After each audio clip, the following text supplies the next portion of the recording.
Linkin Park has returned, and today I'm going to be giving a little bit of my initial thoughts and reactions to the situation as a whole. So first of all, I think we need to address the elephant in the room, and that is that they have a new drummer. Now, that's not at all what you need me to say, but it is true, and I probably could talk about that, but more importantly, I think they have a new vocalist, which is Emily Armstrong, previously or currently, not sure, of the band Dead Sarah, who I actually hadn't heard of before like 2 days ago, but I mean, she does really well in that band. However, I don't know if she would have been my first pick. Like, just off the top of my head, I could name a handful of people who I think could do a great job at coming in and being the new vocalist for Linkin Park. And no, unlike this post that a friend of mine made, no, it was not me. I was never considered. I was never reached out to. But this is going to go down in the top 10 nicest things that anyone has ever said to me. And I think Linkin Park had to tread lightly on this anyways. Chester Bennington had such a unique voice and brought a lot of life to Linkin Park. And a lot of people think that Linkin Park is the Chester Bennington band. So I think that no matter what, they were going to face a little bit of backlash. And I totally understand that point of view. I grew up with Linkin Park. They were one of my gateway bands into heavier music. I still think very highly of them. I still listen to them quite a bit. Their music got me through some dark times of my life, especially their record Meteora. And I love every record that they've done, even across different genres. I've loved everything Linkin Park has done. And yes, Chester Bennington was a huge inspiration to me as a vocalist as I was trying to figure out how to do the rock stuff and whatnot and scream. But something that I don't know if people are fully aware of is that Mike Shinoda is the Linkin Park guy. He's their main songwriter. He, yes, would bounce ideas off of other people, but like as long as Mike Shinoda is here and he is at the front of the writing, Linkin Park should still sound and feel like Linkin Park. So there's definitely a way to do this in a way that is respectful to Chester's legacy. So there's some pros and cons here. Let's start with the pros, I guess.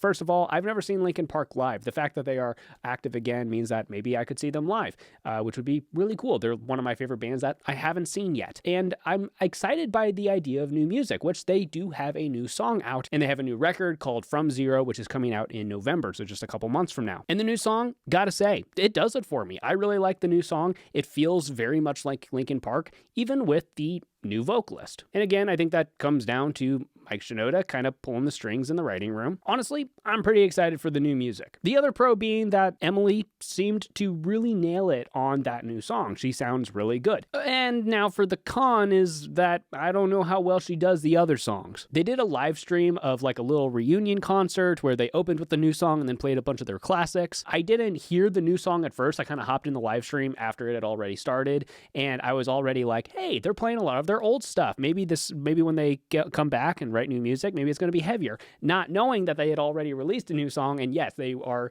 kind of going back to a little bit of their heavier roots. However, there were a couple songs that Emily kind of butchered. Most notably was Waiting for the End. I can't play it here because I'll get demonetized, but you can go back and check it. It's on YouTube, on their Facebook, whatever.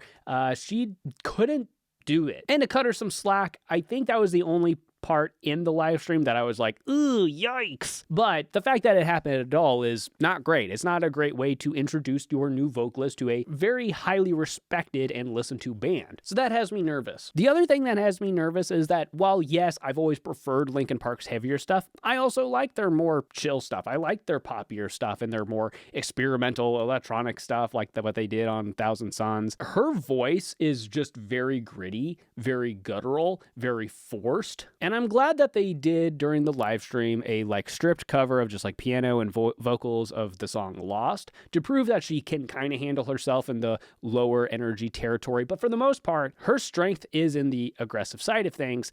And I'm scared that in this pick a new vocalist, they've kind of pigeonholed themselves to like have to stick with the heavier stuff now, which again, that's the stuff I prefer out of Linkin Park. But I also have respected and thoroughly enjoyed the fact that they've been willing to kind of go outside of the box and try new things and experiment. But overall, I'm kind of excited and I'm hesitantly optimistic overall. I think Emily has time to find herself and fit in with the Linkin Park sound and nail those old songs and really pay respects to Chester's legacy while also starting a new chapter for Linkin Park. The most important thing, I think, is that people need to think of it as a new chapter and not the exact same band per se. Chester Bennington had a very unique sound and also really helped people connect with the deeper subjects in Linkin Park's music. Those are really big shoes to fill. That's hard for anyone to live up to. Whereas Linkin Park writing new music for her to come in and sing on, she has a much better chance at resonating with people and creating new Linkin Park fans or keeping the old ones around. So I really think it's important to not think of her as the replacement for Chester, but really just think of it as a new chapter for the band. But let me know in the comments what you think about Linkin Park's return, Emily as their new vocalist. Do you like the new song? I'm currently very excited about their new record coming out in November. This is the first video I've made on this channel in a long time, but if you want the every so often music commentary, you can always subscribe, like, share, all that stupid YouTube stuff, and I will see you later.